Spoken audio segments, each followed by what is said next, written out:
It's a new era of pioneers, star sailors, thinkers, and adventurers. Go. Prop, go. CD8, go. Fido, go. All right, go for launch. Our destiny is always to go and see what's further and what's next. Fido, I'm running the flight.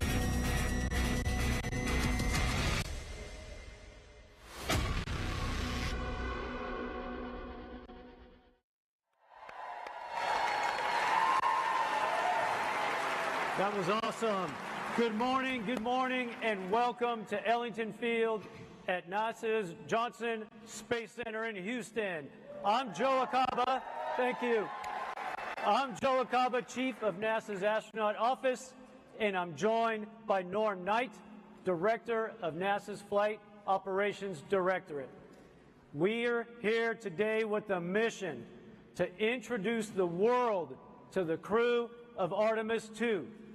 4 names, 4 explorers, 4 of my friends answering the call to once more rocket away from Earth and chart a course around the moon.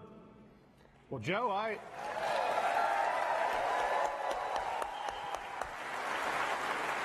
agree with you, Joe, but we're going to need a few more astronauts, I think, to get this started. So, everyone, please help me welcome our astronaut corps. Yeah.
Look at that sea of blue. Let's give them another round of applause. Yeah.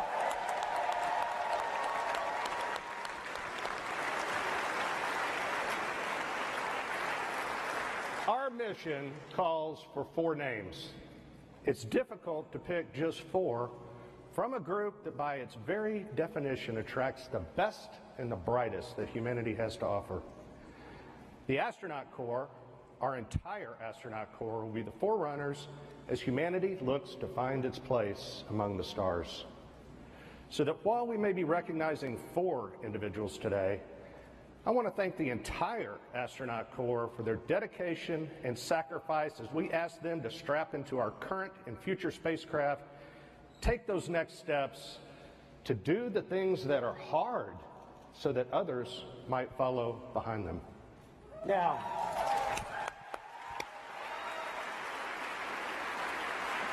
Now, some of you might be scanning the astronaut faces, trying to see who is missing and still hidden backstage.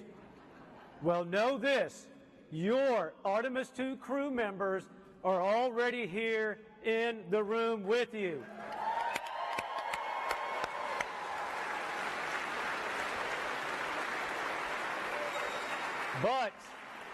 Because I love you all, I'm going to give you one hint. I am not one of them.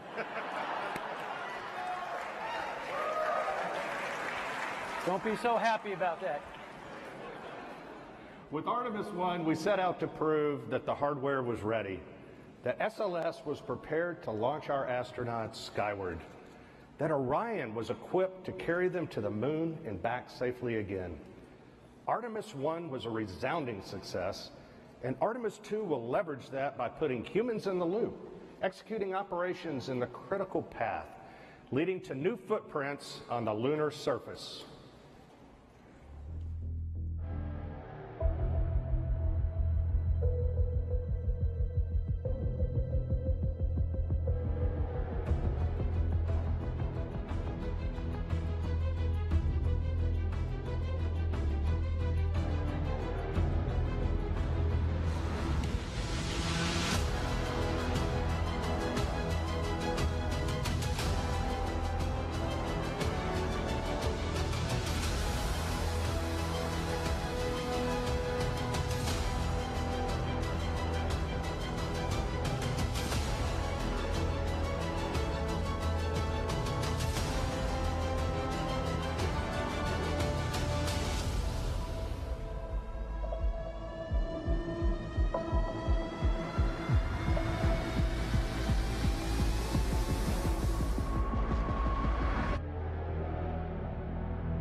This flight will be challenging, but we face that challenge with the confidence that the people working beside us are up to the task.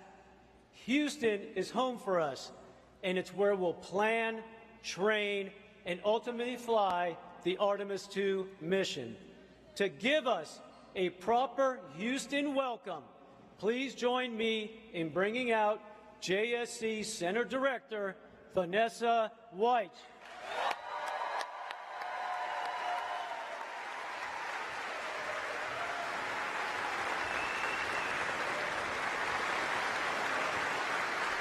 Thank you, Joe. Good morning. I'd like to welcome everyone here today to Ellington Field. NASA's Johnson Space Center is home of America's Astronaut Corps, mission operations, and foundational human spaceflight programs. This past December, we witnessed history as the Orion capsule journeyed on a 1.4 million-mile journey around the moon and back. And the excitement continues as we prepare for Artemis II for the first time with crew. We've made many giant leaps in the past 60 years, fulfilling President Kennedy's goal of landing a person on the moon. And today, we stand on the shoulders of giants as we reach farther into the stars and push forward to the moon once again and on to Mars. These individuals of Artemis II crew will be the first humans to fly to the vicinity of the moon in more than 50 years. Yes.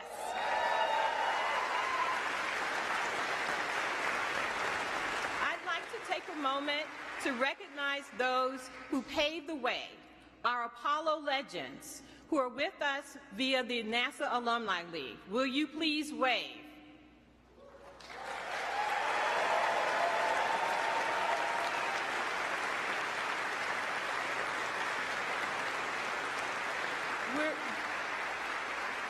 We are also honored to be joined by some special guests.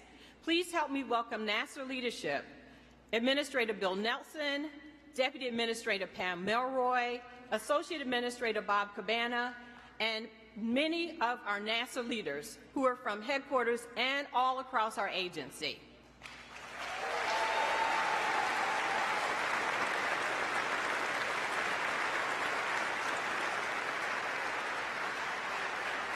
We're also pleased to be joined by the international community.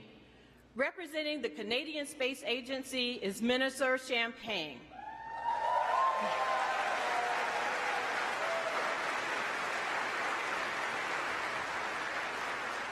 Through our international partnerships under Artemis, we're building a global alliance that explores deep space for the benefit of all. I'd also like to welcome the following elected officials: Senator Ted Cruz, Congresswoman Sheila Jackson Lee, Congressman Brian Babin, Congresswoman Lizzie Fletcher, the Comptroller of Texas, Glenn Hager, the Mayor Pro Tem of Houston, Dave Martin, and many other elected officials. Thank you.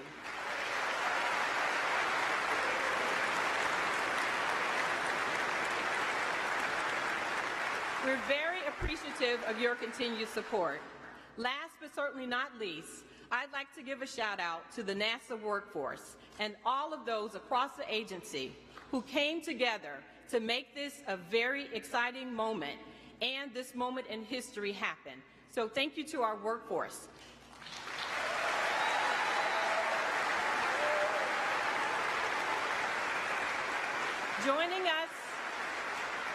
Joining us today are directors of our NASA centers. Will you please stand? So my colleagues.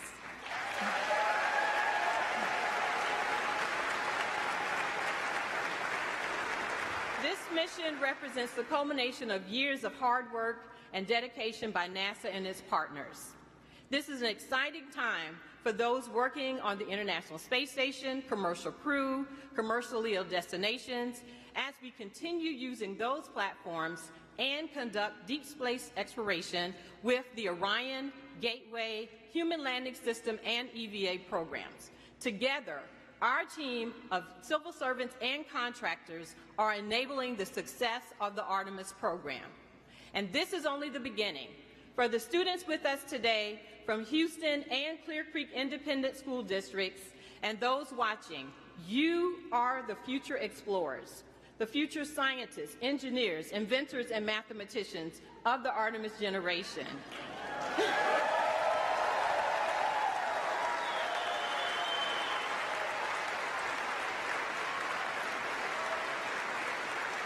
Under Artemis, we will explore the frontiers of space and push the boundaries of what's possible.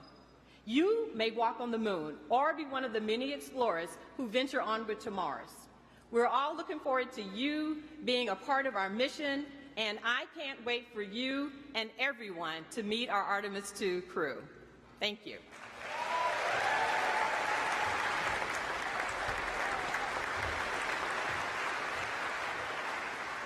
The Artemis program is guided by decades of experience from sending humans to outer space. We're building new rockets, new spacecraft, new communication systems, and new ways to operate in deep space. But it isn't the technology that is changing. We've also learned that in order to go farther, we have to go together. Please join me in welcoming Minister Francois-Philippe Champagne.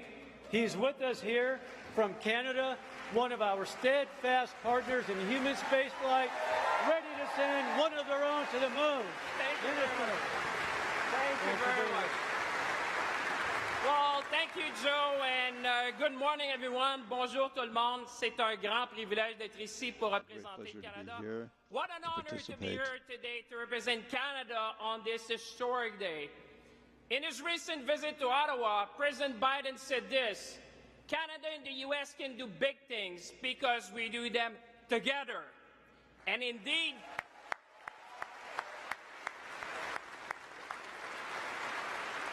Indeed, 50 years after the end of the Apollo missions, we are going back to the moon. Back to the moon. Think about that for a moment. The moon.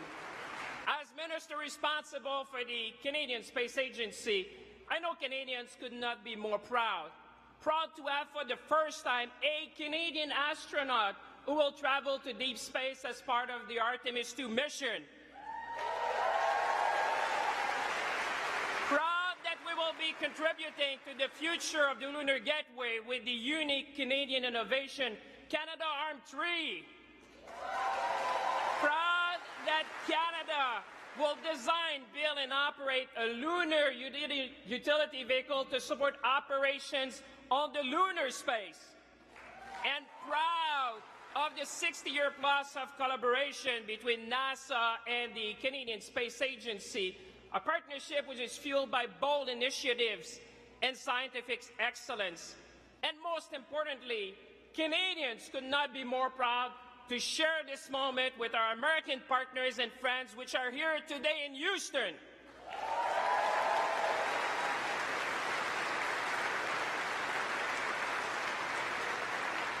We would not be here today without the friendship and close partnership between our two nations.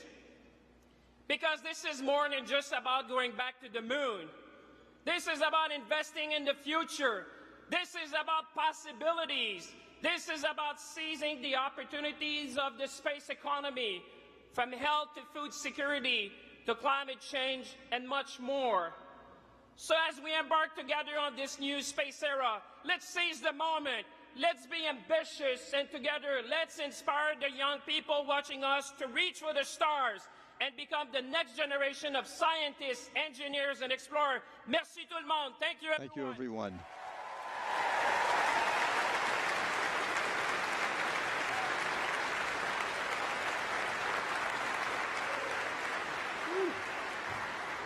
He pumped me up. That was nice. Next up is a group of people who need little introduction. Our agency leaders who know firsthand what it takes to fly in space. Please join me in welcoming NASA Administrator Bill Nelson, Deputy Administrator Pam Melroy, and Associate Administrator Bob Cabana.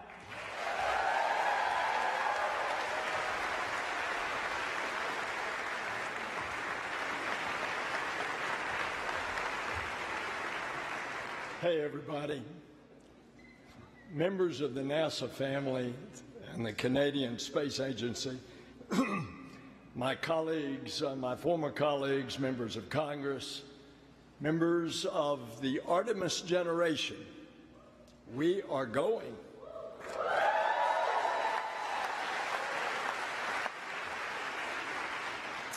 Pam, Bob, and I operate as a team, as a crew. And we are here today to introduce you to the crew that will launch next year, 2024, to another celestial body. The largest, most powerful rocket in the world is going to propel them onward and upward into the heavens. And they fly to the moon. This is Artemis II mission. It's a mission that is significant in many ways. It's a demonstration of our ability to push the boundaries of human achievement. It's a testament to the unwavering passion of the team that will make it possible. And it's a message to the world. We choose to go back to the moon and then on to Mars, and we're going to do it together. Because in the 21st century, NASA explores the cosmos with international partners. We will unlock new knowledge and understanding. We've always dreamed about what more is ahead. Why? Because it's in our DNA. It's part of us. It's who we are as adventurers, as explorers, as frontiers people. And throughout history, humankind has gazed up at this celestial body, the moon, with wonder. And the space program propelled the moon to the forefront of culture and consciousness. It galvanized a historic effort that we are now the stewards of. The moon is a symbol of our can-do spirit.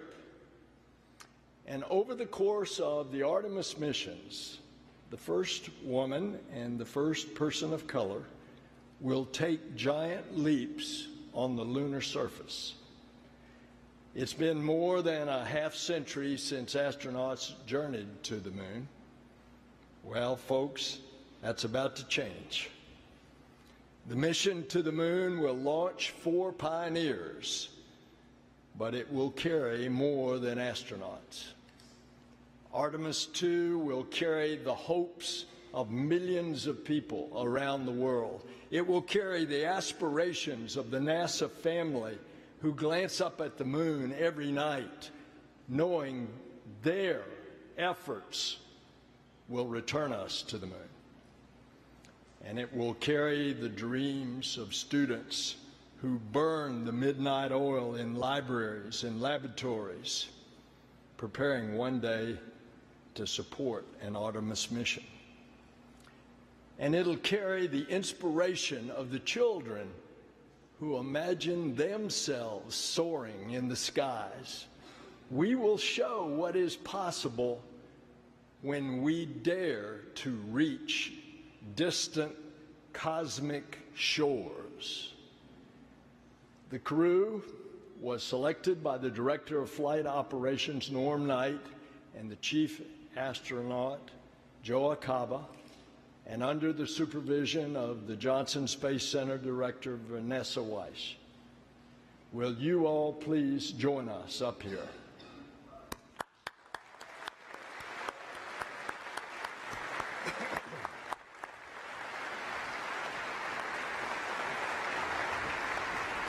And I want to acknowledge again our Canadian partners, Minister Champagne, Francois Philippe. Will you please come up, please?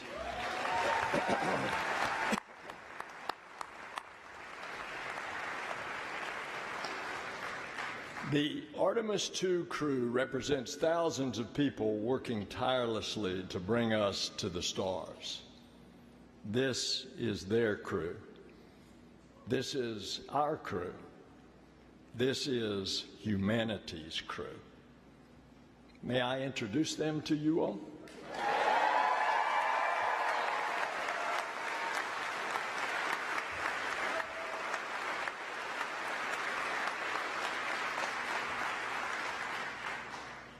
She's an engineer who got her start at Goddard and is no stranger to breaking records, logging the longest continuous space flight ever by a woman, your mission specialist, Christina Hammett-Koch.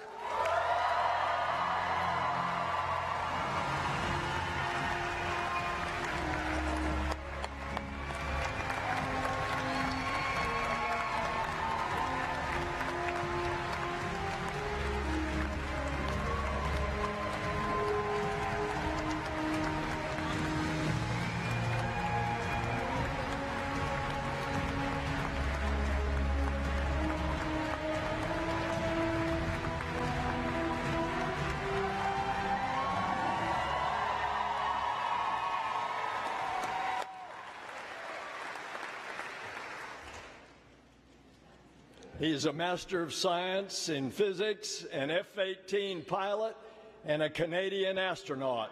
Your mission specialist, Jeremy Hansen.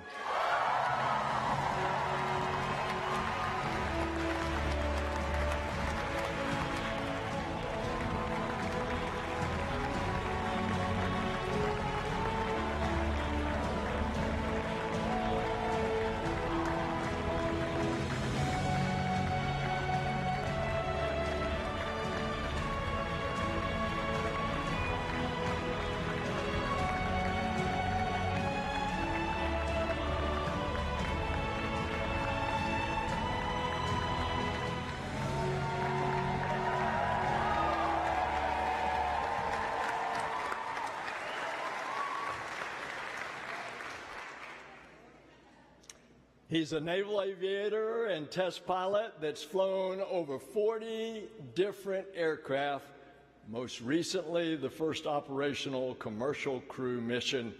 Your Artemis II pilot, Victor Glover.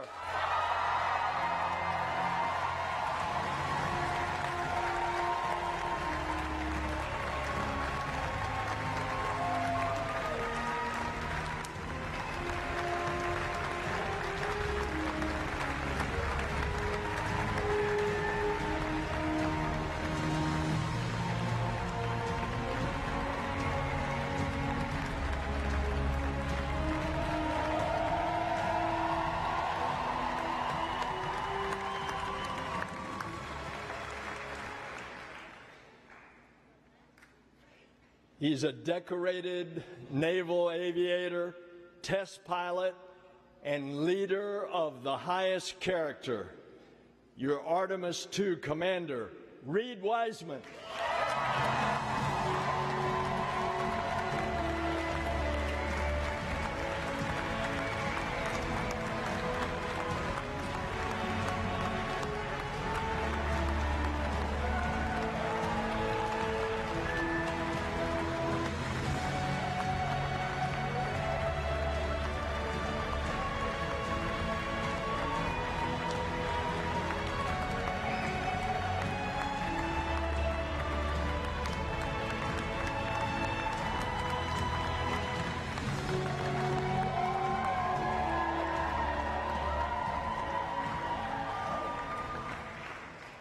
Ladies and gentlemen, your Artemis II crew.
All right, thank you, Administrator Nelson.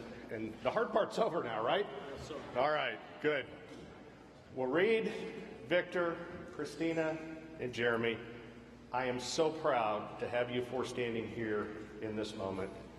You are the right crew for this mission. You are the future of Artemis, and it looks bright with you at the controls. As head of flight operations, I have the privilege of getting to know each and every astronaut. The best part of my job is that I'm surrounded by people who inspire, who give hope to those that might follow in their footsteps.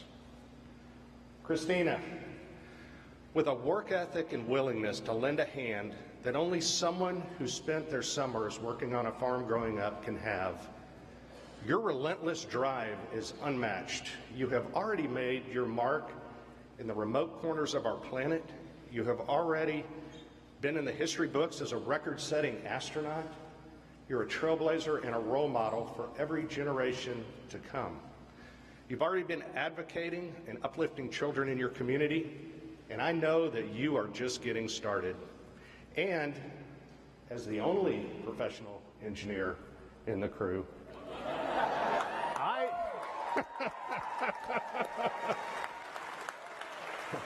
I know who Mission Control will be calling on when it's time to fix something on board. So we appreciate you.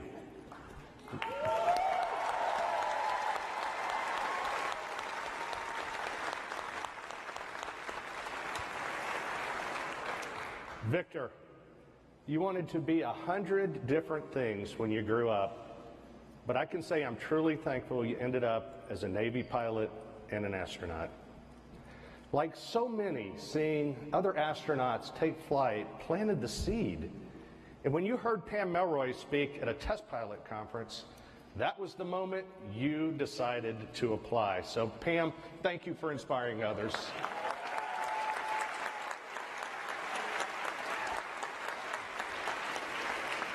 Victor, you were the first person in your family to graduate from college. And you always talk about how much of the love and support of those around you made your dreams possible.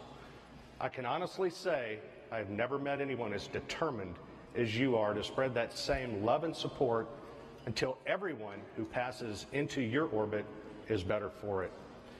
You overcame every obstacle that came your way. Every obstacle. And then you dedicated your life to crushing those obstacles so that future generations can dream in a space unbounded. So thanks, Victor.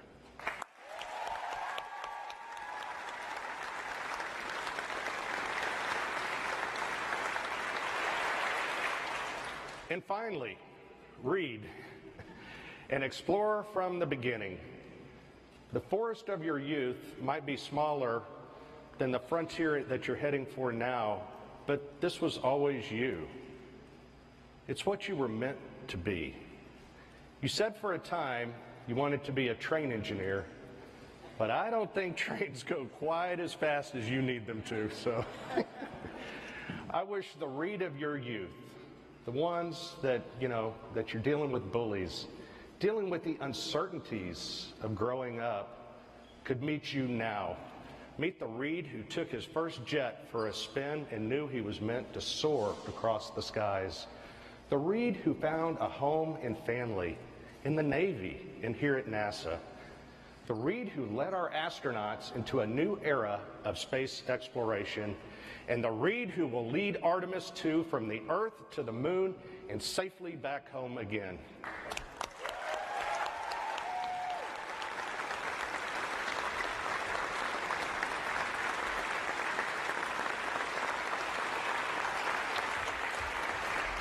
All of you will lead us into this brave new frontier. You are the Artemis generation. We are the Artemis generation.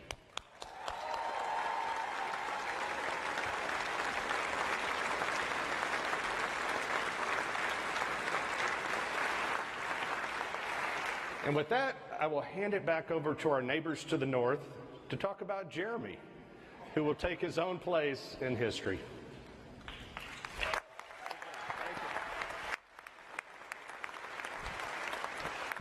Well, Jeremy, I'm not going to talk about your early life or your lovely family. I'm not going to talk about your military service and everything you did as a fighter pilot, an F-18 fighter pilot. I'm not even going to talk about what you did as an astronaut and being the first Canadian to go on a lunar mission. I'm going to talk about your humanity and share with the world a story when I was with you at the Kennedy Space Center and I saw the power of the blue suit where we had hundreds of people storming to Jeremy. But Jeremy did one thing. He talked to each and every one. You took the time to talk to all the school children who were there, the Artemis generation, and they are here today and watching us. You took the time to inspire them. You took the time to thank all the teachers who are there to support our kids and teach them STEM skills that will bring them in exploration and being the future astronauts.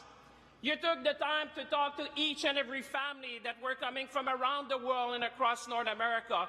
What I want to celebrate to you is your humanity. The fact that you have been inspiring not only us today, but keep inspiring humanity. To you, Jeremy, go Canada. Thank you, everyone.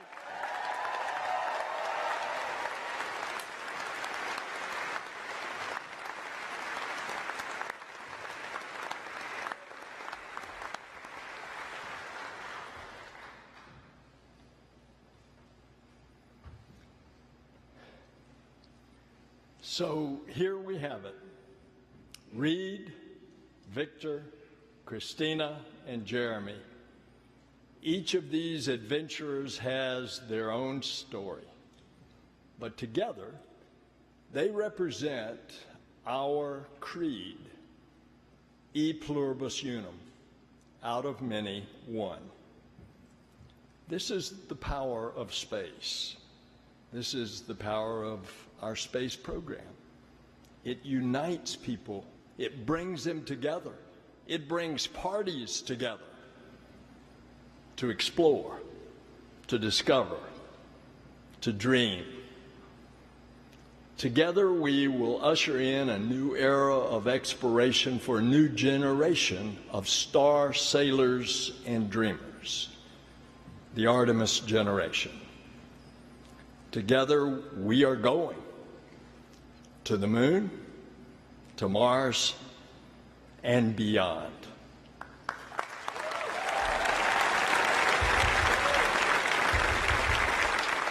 All right, let's give a big hand to our leadership.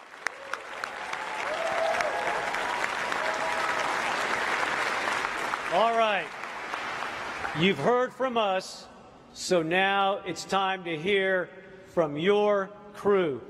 I'm going to clear the stage, and I'm going to turn things over to our Artemis II commander, Reed Wiseman.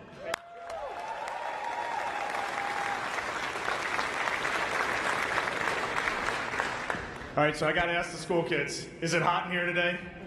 Woo! All right, and I don't think that in my 14 years at NASA, we've had this many astronauts in one place at one time. I'm losing my voice. We're having so much fun backstage.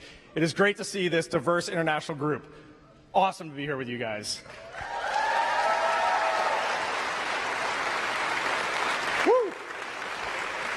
I'm going to hand it over to the gentleman to my right here, Victor Glover, who has become, in the last few years, an amazing mentor to me.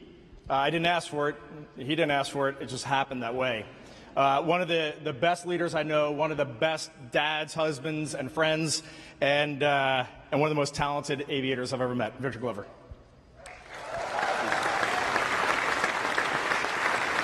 Thanks, Reed.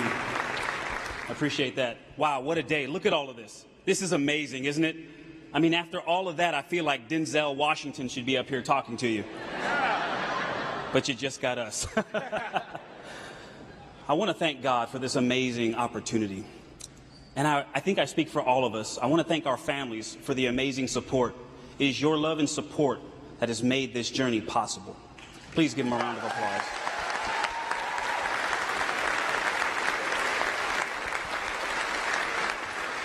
And to all of the folks who made this celebration possible, thank you for your hard work. They're the real ones in here sweating with all of us. But this is a big day.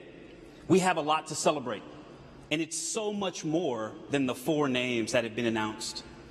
We need to celebrate this moment in human history. Because Artemis II is more than a mission to the moon and back. It's more than a mission that has to happen before we send people to the surface of the moon. It is the next step on the journey that gets humanity to Mars. Yeah, you can clap for that. That's big. And this crew will never forget that. Now, we have a lot of work to do before we get there, and we understand that. And when talking about that work, you may often hear people say, human spaceflight is a marathon, not a sprint. But we have watched the people that work so hard to make our mission possible, and I can tell you, it is a series of sprints. That's called a relay race. Human spaceflight is like a relay race, and that baton has been passed generation to generation, and from crew member to crew member. From the Gemini, Mercury, Gemini, Apollo, Soyuz, Skylab, Mir, the Shuttle, International Space Station, commercial crew, and now the Artemis missions. And we understand our role in that. And when we have the privilege of having that baton, we're going to do our best to run a good race to make you proud.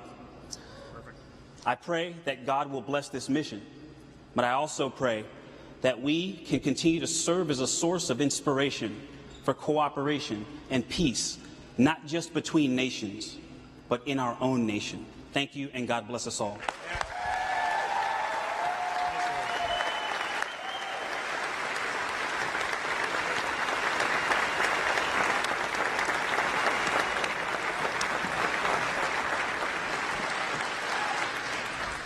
Thanks, Victor. Awesome words.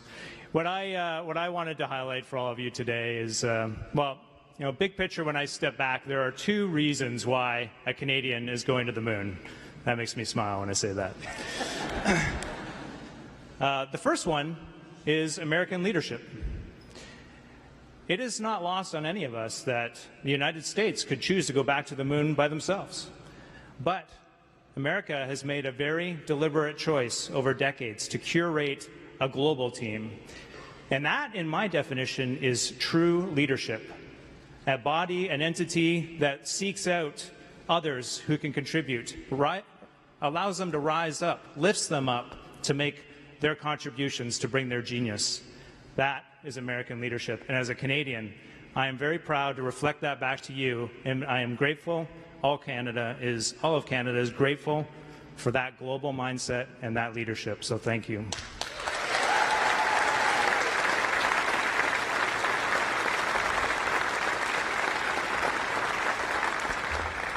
The second reason is Canada's can-do attitude. Yeah.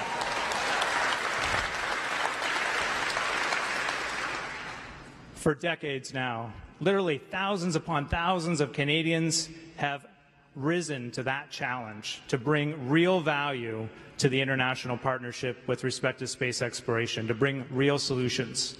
Our scientists, our engineers, the Canadian Space Agency, the Canadian Armed Forces, across government, all of our leadership, working together under a vision to take step by step, and all of those have added up to this moment where a Canadian is going to the moon with our international partnership, and it is glorious.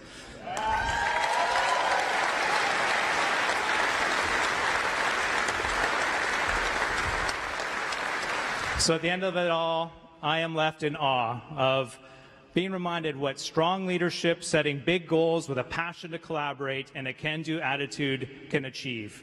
And we are going to the moon together. Let's go. Let's go.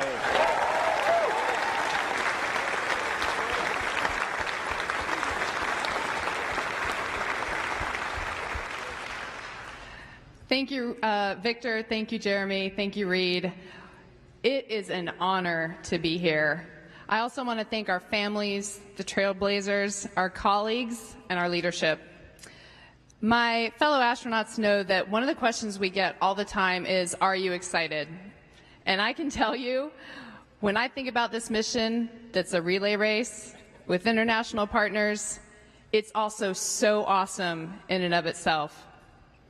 We are going to launch from Kennedy Space Center through the work of the Exploration Ground Systems team. We're going to hear the words, "Go for launch," on top of the most powerful rocket NASA's ever made, the Space Launch System. And we're going to ride that rocket for 8 minutes into Earth orbit. We're not going to go to the moon right away. We're going to stay in an amazing high orbit, reaching a peak of tens of thousands of miles while we test out all the systems on Orion and even see how it maneuvers in space. And then, if everything looks good, we're heading to the moon.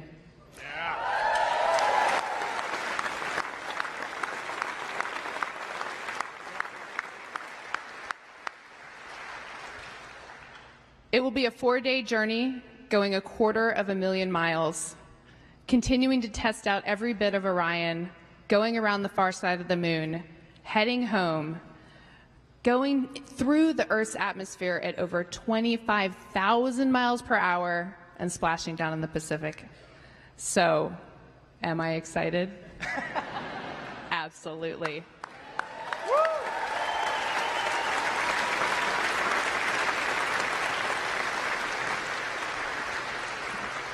But my real question is, are you excited?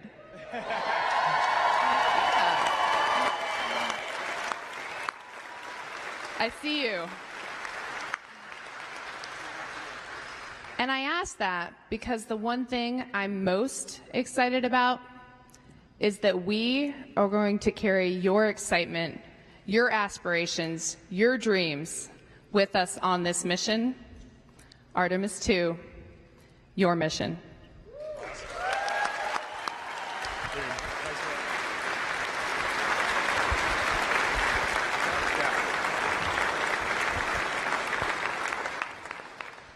I think I'm in pretty good hands. Victor, Jeremy, Christina, thank you guys for those words. Absolutely awesome. We're just going to close. The crew would not close without just saying thank you. That is thank you to the NASA workforce. Thank you to our industry partners. Thank you to the Canadian Space Agency, everyone in Europe that's working for this. We got people in Airbus working our European service module. This is a global effort, Artemis II, and it's only going to get larger with Artemis III and beyond as we get private spaceflight involved. SpaceX is building our lander for Artemis III. So to the NASA workforce, to our program managers, our center directors that are here, the amazing political support that we feel right now to bring our country together, to bring our entire world together to go explore, to get to Mars and beyond. We say a huge thank you.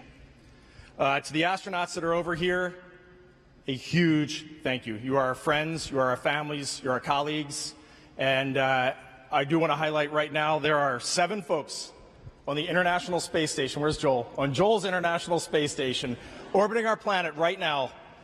3 cosmonauts 3 Americans and an Emirati from the United Arab Emirates.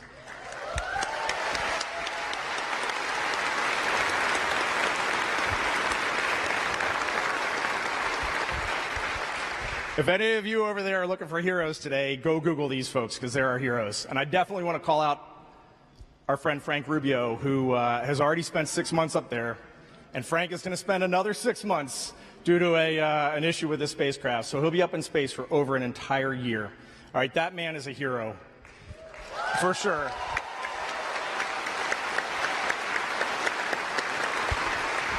Yep. And then Frank Rubio leads me to Deb Rubio, his wife, and his 4 kids. That family, those are heroes. They are putting it out there, and they are getting the job done, and it is amazing. And she still gives us eggs fresh from her chickens at her farm whenever we go over there. I mean, it's totally awesome. The Rubio family is an amazing family. And that brings the 4 of us to our families who are in the audience with us. This is going to be a relay race unlike any you've ever run, and we are so happy to have you with us. Thank you.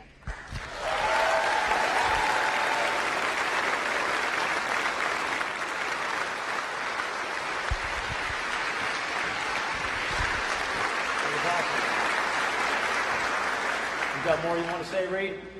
There's 3 words that we keep saying in this. 3 words that we keep saying in this Artemis program. We are going, and I want everybody to say it on 3. 1, 2, 3. We are going. We are going.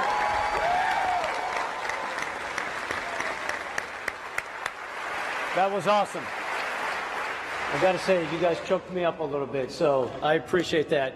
I want to thank you all for sharing in this moment today. Thank you to all of our speakers and esteemed guests, and thanks to our crew, Reed, Victor, Christina, and Jeremy, as they get ready to embark on this journey.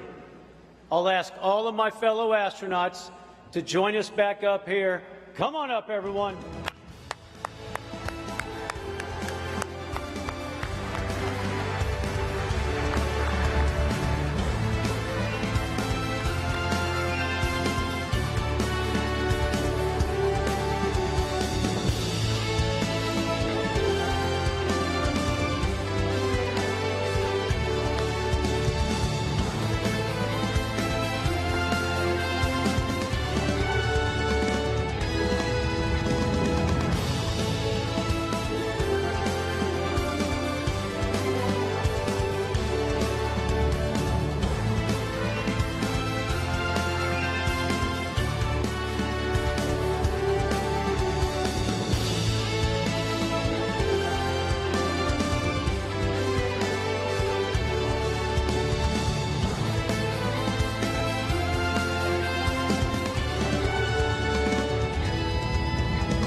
I love this office, and as you can see, we love each other.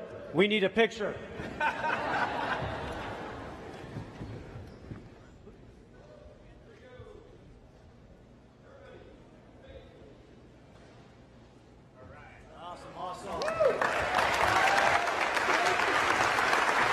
One of our colleagues in space right now, Steve Bowen, likes to say human spaceflight is the ultimate team sport. When these four fly around the moon, they won't be doing it alone. They're part of a team of astronauts, engineers, scientists, trainers, a team of support working around our country and around the globe, ready day and night. So we'll cheer them on. We will help them carry the incredible weight, and it's a heavy one, now laid on their shoulders, because we go together for all humanity. Thank you.